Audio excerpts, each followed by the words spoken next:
देखिए लोकसभा इलेक्शन 2024 का रिजल्ट आ गया है। बहुत जबरदस्त रिजल्ट आया है और खबर बहुत जबरदस्त है आप लोगों के लिए। दोस्तों मैं आपको बता दूं, यूपी में बहुत बड़ा खेला हो गया है। बहुत बड़ी खबर यूपी से आ रही है। यूपी में बीजेपी के साथ खेला हो गया। सपा जो है यूपी में, सपा लार्जेस्ट पार्टी बनकर उभरी है। उत्तर प्रदेश में 37 सीट यूपी से सपा पा चुकी है और 6 सीट कांग्रेस पा चुकी है। यानी एनडीए जो है 43 सीट पा चुकी है 80 में से, और 33 सीट बीजेपी पाई है। 33 सीट और 4 अदर्स पाए हैं। 4 अदर्स यानी कि अन्य पाए हैं, निर्दलीय। यानी 43 और 33, इसका मतलब 80 में से 43 सीट कौन पाया? इंडिया गठबंधन यानी कांग्रेस और सपा, और 33 सीट बीजेपी पाई है। ये बहुत बड़ा खेला हुआ है। 2019 के मुकाबले में बीजेपी को बहुत बड़ा घाटा हुआ है। 2019 में बीजेपी 63 सीट पाई थी और कहां 63 से घट के 33। इसका मतलब 30 सीट का यहां पर क्या हुआ है? टोटल लॉस हुआ है 30 सीट का। 30 सीट का लॉस हुआ है किसको? बीजेपी को। कहां से? यूपी से। बहुत बड़ा खेला हुआ है इस बार। सपा ने एक तरीके से कहा जाए तो बीजेपी का लगभग जो है ज्यादातर जगह पे सफाया कर दिया, और सपा ने अब तक का सबसे बढ़िया परफॉर्मेंस किया है। अब तक के इतिहास में जब से समाजवादी पार्टी बनी है तब से लेकर अब तक 1992 में मुलायम सिंह ने इसका गठन किया था समाजवादी पार्टी का।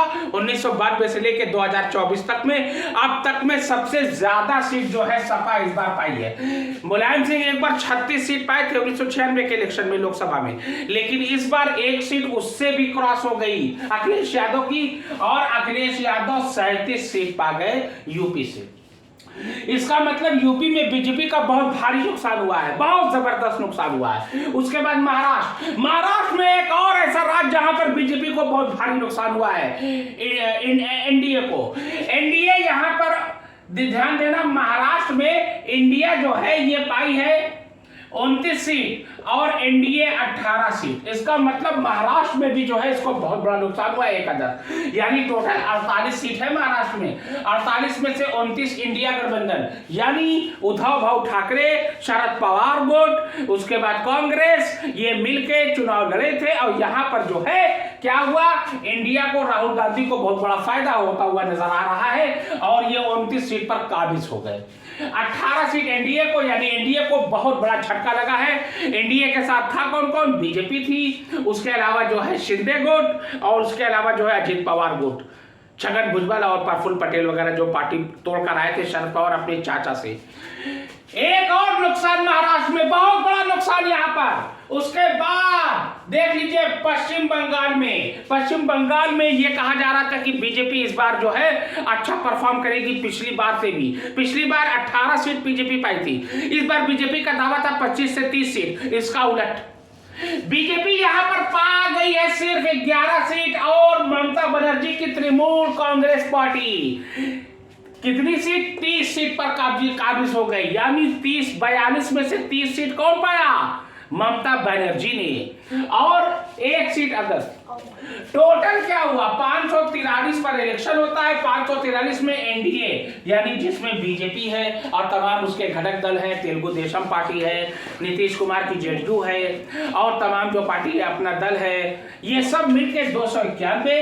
इंडिया गठबंधन जिसमें कांग्रेस, सपा और उद्धव भाऊ ठाकरे गुट, शरद पवार गुट, ये मिलके 234 सीट और अदर्स 4। अब यहां पर देखिए एनडीए को पूर्ण बहुमत तो मिल गया, लेकिन एनडीए में देखिए 2 पार्टी है। एनडीए में 2 पार्टी जो है, जो इनके साथ जो घटक दल लड़े हैं बड़े में, एक है जेडीयू और एक है Telugu Desam party, TDP. Telugu Desam party का मुखिया कौन? तेलुगु देशम पार्टी का मुखिया है चंद्रबाबू नायडू।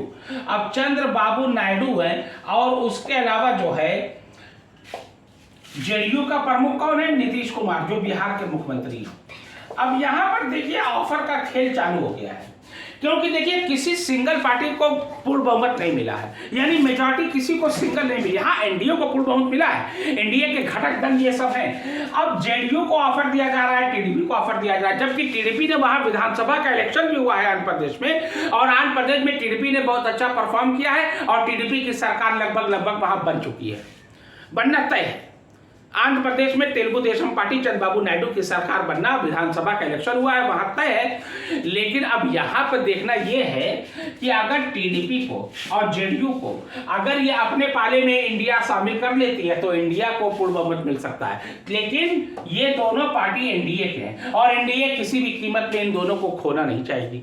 अब यहाँ आदर्श लोग भूल रहे हैं, आदर्श भी 18 हैं, अन्य 18 ये अन्य जो है इनका भी बहुत बड़ा खेला हो सकता है यहाँ पर। इसलिए कुल मिलाकर देखा जाए मैंडेट जो मिला है वो तो एनडीए को मिला है पूरे भारत में। इंडिया को भी जो है बहुत अच्छी फाइट लड़ी है, राहुल गांधी और अखिलेश यादव और ममता बनर्जी और उसके बाद शरद पवार और उसके अलावा जो है उद्धव ठाकरे, ये तमाम लोगों ने बहुत अच्छा परफॉर्म किया है। लेकिन अब यहाँ आदर्श का भी हो बहुत बड़ा जो है मायने रखेगा।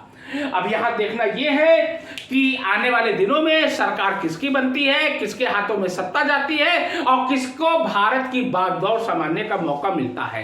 क्या मोदी तीसरी बार प्रधानमंत्री बन के हैट्रिक मारेंगे, जवाहरलाल नेहरू के रिकॉर्ड की बराबरी करेंगे, और क्या इसमें अभी और खेला होना बाकी है, ये भविष्य के गर्त में है। फिलहाल जो अभी तक लेखा जोखा जो सामने है उसमें यूपी में बीजेपी को बहुत तगड़ा झटका लगा है, यूं कहिए पूरी सेंधमारी कर दिया है सपा ने। और पश्चिम बंगाल में ममता बनर्जी ने जो है अपना एक छत्र साम्राज्य स्थापित पहले भी किया था, अब भी किया है। और महाराष्ट्र में बहुत बड़ा खेला हो गया, किसके साथ? एनडीए के साथ। बीजेपी ने यह सोचा था कि अगर अजीत पवार गुट को यानी प्रफुल्ल पटेल और छगन भुजबल और अजीत पवार को मिला लेते हैं और एकनाथ शिंदे को मिला लेते हैं तो